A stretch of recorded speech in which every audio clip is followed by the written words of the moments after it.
Scroll ചെയ്ത് പോകരുത്. ഞാൻ ഈ പറയാൻ പോകുന്ന കാര്യം നിങ്ങൾ കേൾക്കുമ്പോൾ നിങ്ങൾ കുറച്ച് വർഷം പുറകോട്ട് പോകും. ട്രസ്റ്റ് മീ ഗൈസ്, നിങ്ങൾക്ക് ഞാൻ ഈ പറയുന്ന 2 മൊബൈൽ ബ്രാൻഡുകളെ ഓർമ്മയുണ്ടോ നോക്കണം.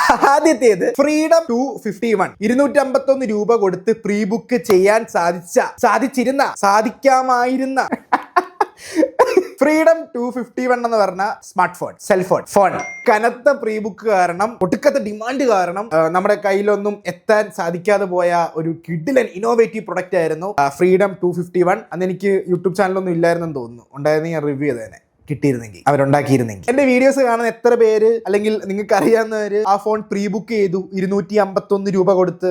അല്ലെങ്കിൽ നിങ്ങൾ ഓർക്കുന്നുണ്ടോ? അത് ഏത് വർഷമാണ്? എനിക്ക് വർഷം പോലും ഓർമ്മയില്ല. ഓർക്കുന്നുണ്ടോ നിങ്ങൾ? രണ്ടാമത്തെ സ്മാർട്ട് ഫോൺ, കേരളത്തിന്റെ സ്വന്തം. എനിക്ക് ഇപ്പോഴും ഓർമ്മയുണ്ട്, എനിക്ക് ആ ഫോൺ മേടിക്കണം എന്ന് ഭയങ്കര ആഗ്രഹമായിരുന്നു ഗൈസ്. പത്രത്തിലൊക്കെ പരസ്യം കണ്ടിട്ട് എം ഫോൺ, കേരളത്തിന്റെ മാംഗോ ഫോൺ.